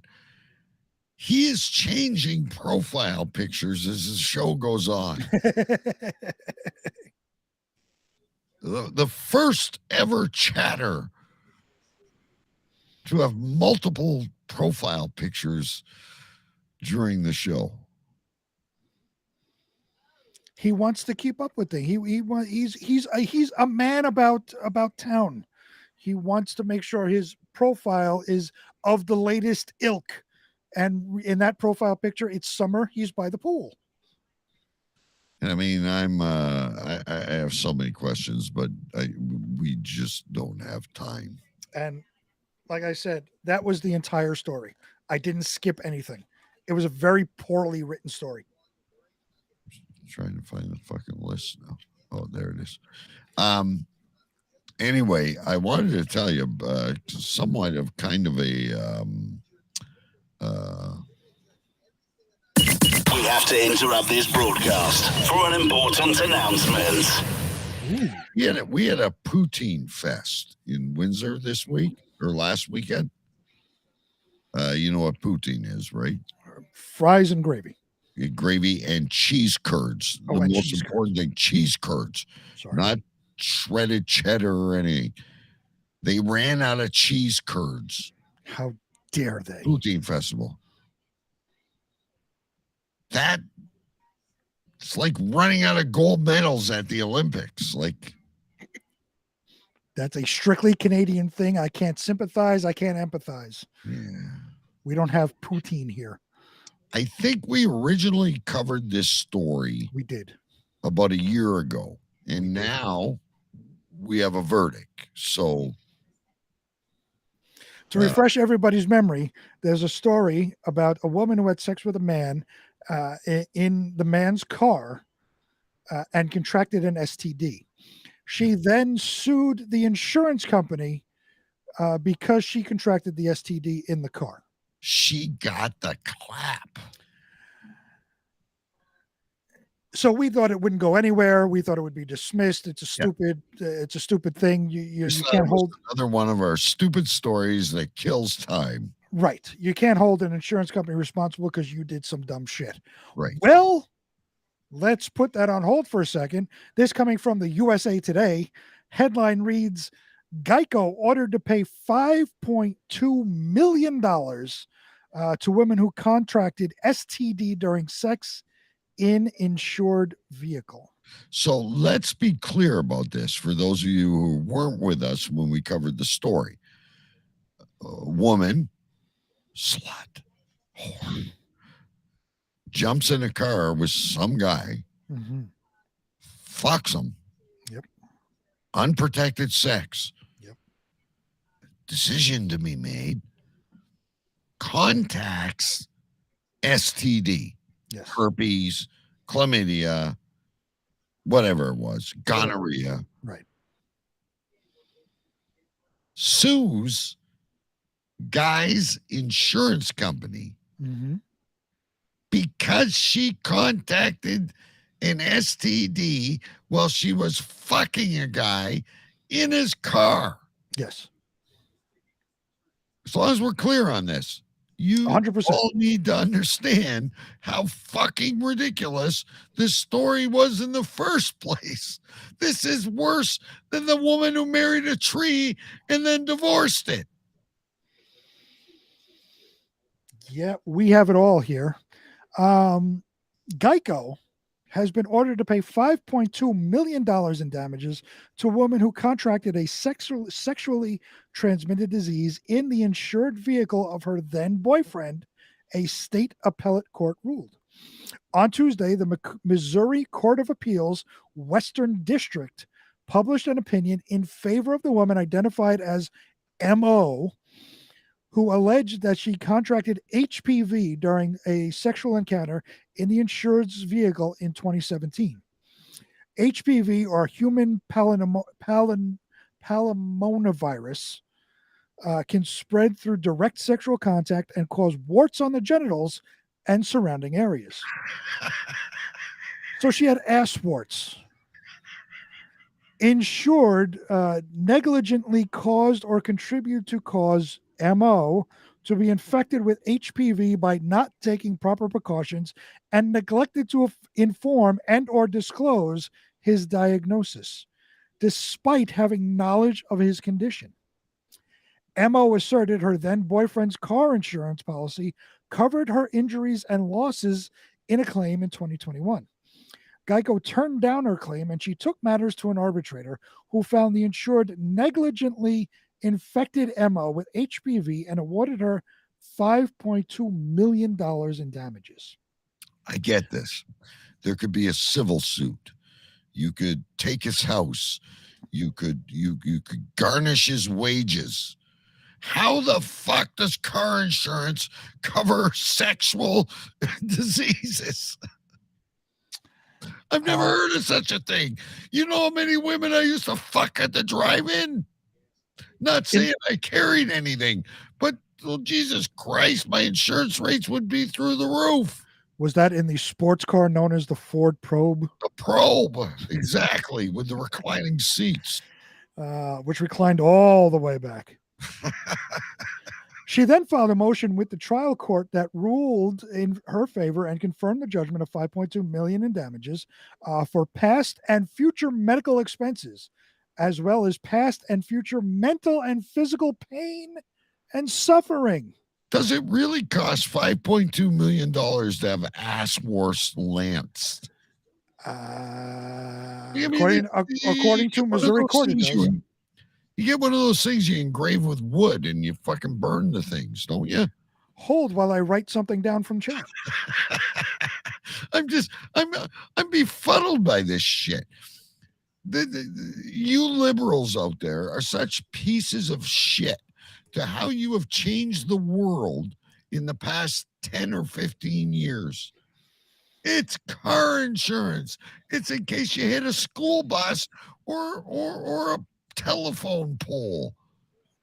This all Not goes because back. you get ass warts. This all goes back to the lady that sued McDonald's because she spilled hot coffee on herself and got burned. And won. Geico appealed the judgment, claiming they were not given meaningful opportunity to defend its interests. But Geico did have the opportunity to participate and defend its interests, including the ability to challenge liability and damages by entering a defense of insured. USA Today has reached out to the attorneys and nobody got back to them. The appeals court also found that Geico did not have the right to relitigate the issues after the award had been affirmed. In a statement to CBS Money Watch, Geico said, the question of whether there is coverage for this matter will be determined by a federal lawsuit filed in the U.S. District Court for the Western District of Missouri. So there is more to come on this story. I hope to God this is overturned. I mean, I get it. There's been cases over here. There was some dude, his parents or him owned this big music store, and he purposely infected a bunch of females with HIV. Yeah, I get it. Then you sue the guy. This is car insurance. This is for the fucking Herbie the Love Bug. Had nothing to do with this shit. So I have a question. They say that HPV causes genital warts and in the surrounding area. So you get, warts on your genitals, warts on your ass, warts on probably your inner thigh, and so forth. So you're a wart-covered mess. Yeah. And you're going to have sex with this You're chick. a witch. You need to be burned at the stake. Does she not see that he has warts on his dick? Right. Even if she's not looking, does she not feel? Yes. That During foreplay, is there no sensation of warts? His dick is not ribbed for your pleasure. Yeah, ladies, help us out here. He obviously wasn't wearing a ribbed condom. Did you not feel the genital warts during foreplay? You and I should be trying this case. Get her on the show. When your tongue was lashing lavishly down the love pole, did you not notice a strange bump with pus excreting out of it? Did you think it was love pus? Yeah. And just say, ooh, yummy. I've got him really excited. The veins are really popping. Piece of shit. Or it looks like you got a little zit. Let me pop it with my teeth. Never mind, you're back. I'm going to pop all the zits on your balls. You got zit balls, motherfucker. Let's go for a dip in a vat of chocolate. Oh, fuck. All right. We've got two more stories, folks. Hang with us. We do. I got to get a bottle of water. Give me 1 second while you pull that. Bottle of water. First, you're drinking coconut rum. And now he's going to a bottle of water. Well, I just finished my beer. We're almost done with the show, so I'm just going to drink water. I think you should have a shot of peanut butter rum. Just to make yourself get your man card back. I did. You want me to have another one? I can have another one. It's right here. Yes. And then this is all, as we always do, folks. These stories lead into one another. So from pustules on your genitals to catfish. Why not? Not just any catfish. It was a bad week for news, ladies and gentlemen. Where did he find this, Big B? At least he put gloves on, so no one's getting sued over this. This coming from KUTV. Headline reads, daughter's eyes covered after fisherman sees what newly caught catfish swallowed. An Indiana man's routine fishing trip with a friend turned into anything but ordinary after the pair learned what was inside of a catfish they had just reeled in, an adult toy.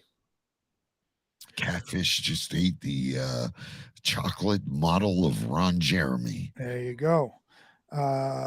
Richard Kazar wanted to take his friend John Hoop out on the Ohio River near Lawrenceburg so Hoop could catch his first blue catfish. Come on, Hoop. We're going fishing. I wish he wound up like Hooper in fucking Jaws. Hoop caught a catfish, making it the first catch of the day. Hoop and Kazar noticed the fish had a larger than normal stomach, but didn't think much of it since the fish often swallowed other fish, turtles, and other animals. I didn't know catfish swallowed turtles. I Apparently- learned something new every day, even in these weird stories. There you go.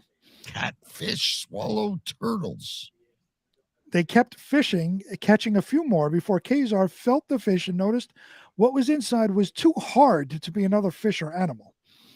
Once Kazar got home to his wife and 3-year-old daughter, they cut the catfish open. We decided to cut it open, and we found the foam ball, part of a fish, and the other object. What was inside, you ask? A foam ball, a part of another fish, and a phallic-shaped sex toy. These journalists are asses. Their stories make no sense, but they use such elegant wording. Right. A phallic-shaped sex toy. And I have a question before you continue. You're telling me these female sex toys, or males if they're into that, are harder than a turtle shell?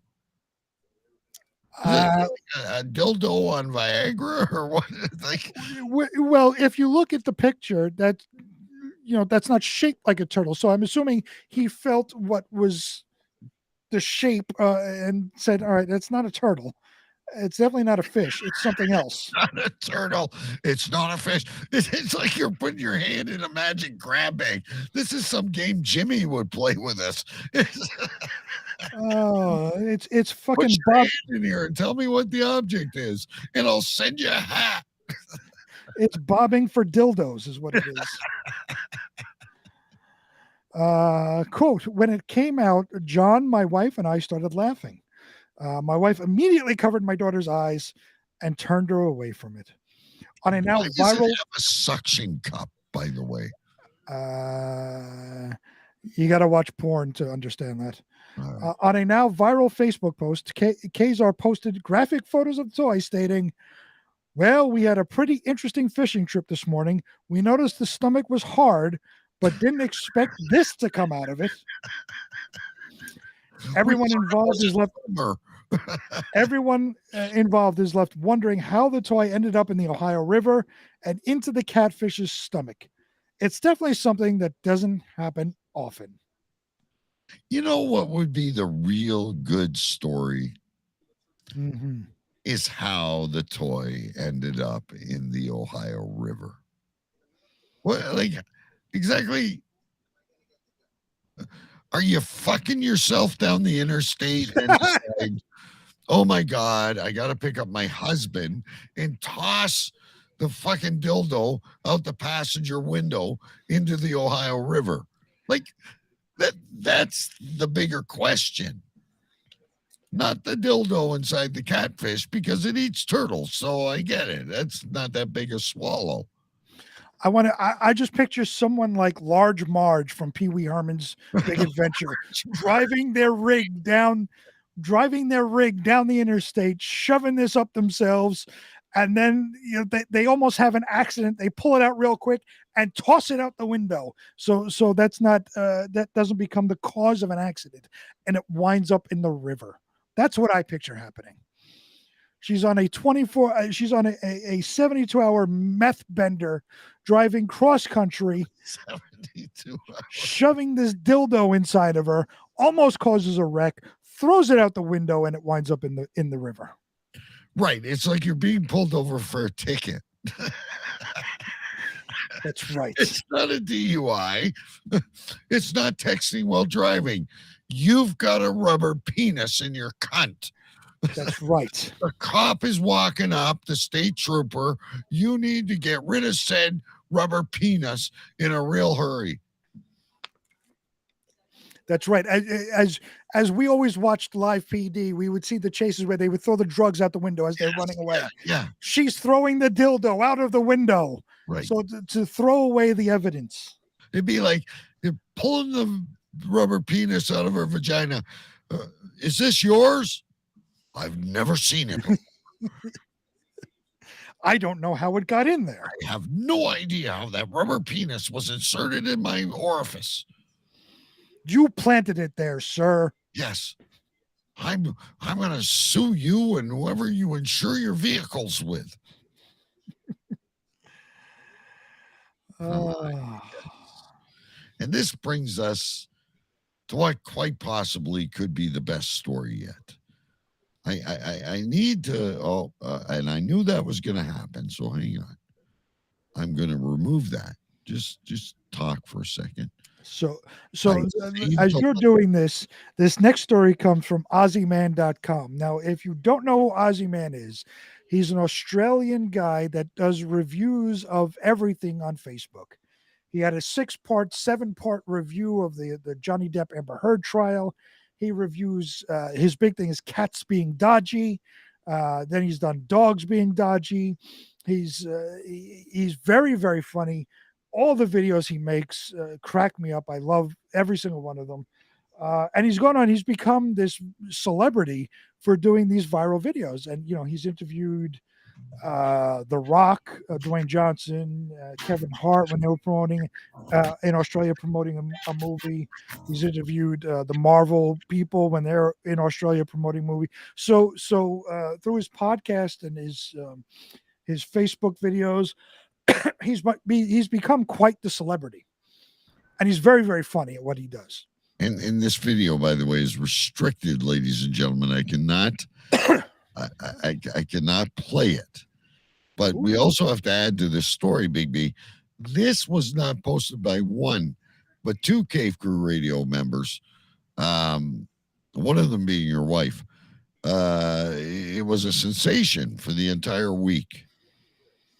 People were loving this. This is quite the apparatus. Yeah. So what is this thing? So this it's coming a Baldo. As I said, this coming from OzzyMan.com. Headline reads: "The sex toy that lets you have sex with just your balls." Please, there's no warts in this story, right? I would hope not. Okay, good. If not, Geico will have a lawsuit on their hands. It's probably reasonable to say that any discussion about sex toys can open a can of worms. Questions like, how does that work? Why would that feel good? But why? Can all be more than sensible questions when it comes time for kink. And we reckon that this particular sex toy, the Baldo, might be the kind of thing that's only a certain kind of person's bag. So after reading a review of this thing, we had to share it here. Not because it seems like the kind of thing you'd be into, but because it certainly got us wondering just what the fuck the inventors were thinking. And look, there's probably no better way to get started with that than this brief description from the writer of the review, Simon Doherty. Quote, "I shaved my balls as instructed, lubed up, and put on the cage, beginning with the huge tip. It looked like a small rocket and made my balls bulge out on either side. Then I slid the spacer rings, essentially thick rubber bands made of silicone, up past the cage and my balls to make my sack taut. Now that my testicles were squished into a penis-like shape, I tried to jack them off, but that didn't feel good. In fact, it kind of hurt. It was about as sexy as getting an STI checkup. Of course, this might be. Of course, this might be exactly the kind of thing you go nuts for. So if this is, if it is, fuck them, fucking jam them in there. Other parts of Doherty's review might make your own balls clench. Quote, the main problem is that trying to fuck someone with your balls is like simultaneously attempting to push two bowling balls back through the machine that delivers them to the players. So yeah, to say it doesn't go well is a bit of an understatement. And for Doherty, the Baldo wasn't his cup of tea. I don't think I'd enjoy this at all. He reckons his dick flopped around on top like a lonely, wacky, waving, inflatable arm flailing tube man with a threesome he wasn't invited to. His balls, am I correct? Huh? He was trying to fuck someone during the review with his balls. With his balls. That's the whole point of this thing. Balls are very sensitive. Now, for video demonstration. All right, hang on. Let me get you. Oh my Lord, I'm gonna vomit in my mouth. That's what you're supposed to do.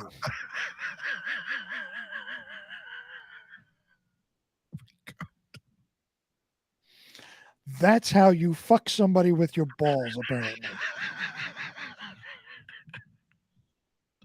The Baldo.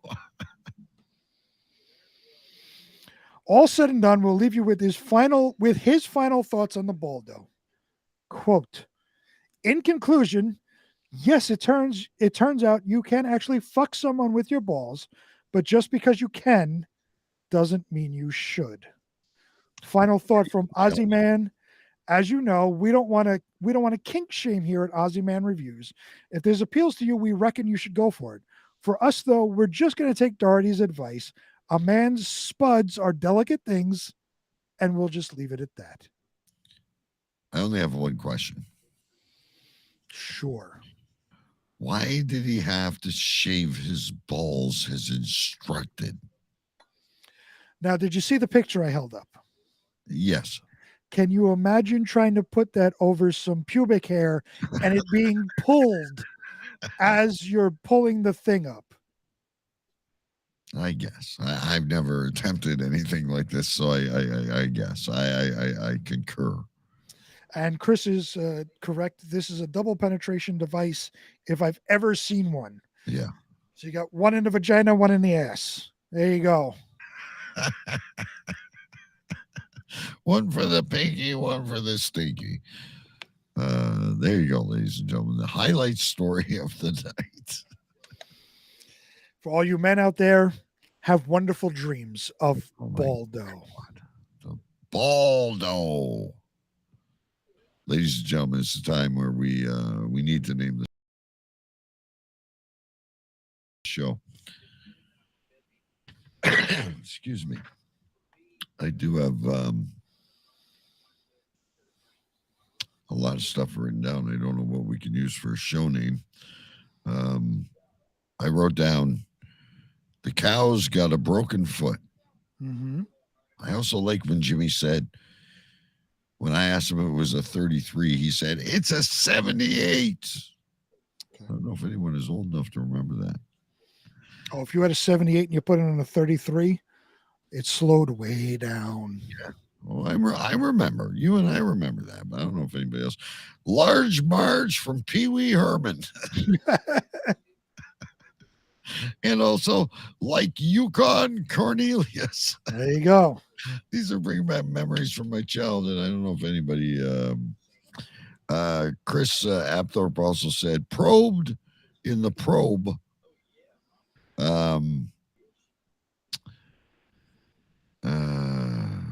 Yeah, catfish, swallow turtles. I love all that stuff. But two were my favorites. Mm-hmm. This one's too long for a show name, but I also liked Call an Uber, you dipshit. Okay. But again, we're always treading on trying to keep our show names not too dirty, but it's still my favorite of the night, ladies and gentlemen. So she had ass warts. That's a good one. I like that one. That'll be my nomination. I do think you at least have 5. 6. 6. I was close. I will get this one out of the way because it's far too long for a show name, so it would be a show note. If it doesn't heal, you get some veal. That was a good one. That was one of my favorite. Hang on. If it does not heal, you get some veal.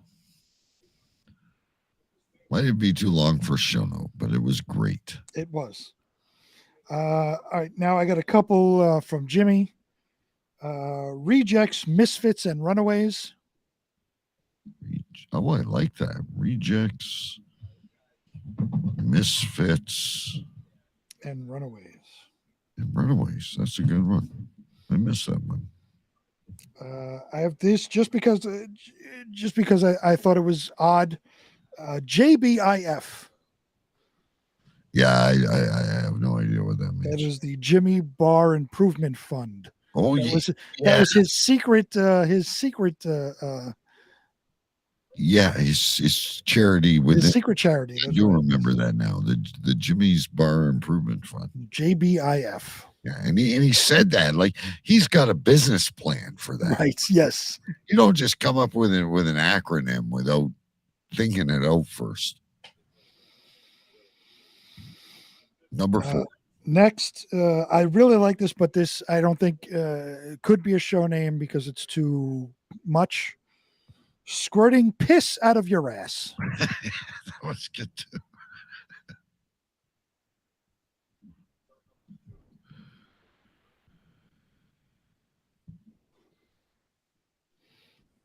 Yeah, that was good. Next one, you don't have to write down because you have already said it, and I have it as well. Probed in a probe. Yeah, that's a good one. But this one is my favorite, and you have said it very, very early on this evening. I have never teabagged.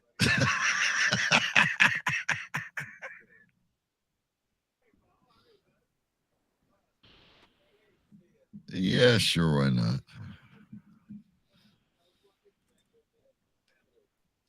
I'm not sure if anyone will know what that means, but I can run with that.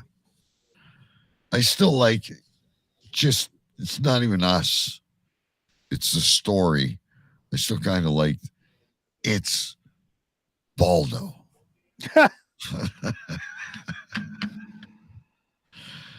But yeah, let's do it. I have never teabagged. I'm good with that. There you go, ladies and gentlemen. I mean, that's, yeah. Yeah, this is what it is. Big thanks to Jimmy tonight. Big thanks to, we had a great audience out there. I think they all left us now because we're naming the show. But huge shout out to everybody. We will see you on, or I'll see you next week. Big B will be back. Or maybe it won't be back in 2 weeks. Who knows? We'll see Big B sometime in the future. Hopefully, when he's in Arizona, if it's a Friday, when he's meeting up with. And he's gone. I'm back. Oh, there you are. Yeah. We'll be able to meet up with Big B and find out what's going on. Maybe we'll get a special report from Arizona. There you go. Because it'll be early for you. It'll be like dinner time. You just Right. It's 3 hours difference. So yeah. I don't know where we'll be on that Friday. Be dinner time. You can say, okay, honey, you watch the kids and I'm going to go chase scorpions or whatever they do. All right, kids, thanks for joining us. It was a fun show. And we will see you soon. Later. Follow us on Facebook, Instagram, TikTok, Twitter, and YouTube. Search Cave Crew Radio. I want you to pack up and get out. Get the hell out of here! Go! Just go! Get out! Get the hell out! That will conclude this evening's entertainment. Shut up! I love the First Amendment. Nobody loves it better than me. Nobody. Who uses it more than I do?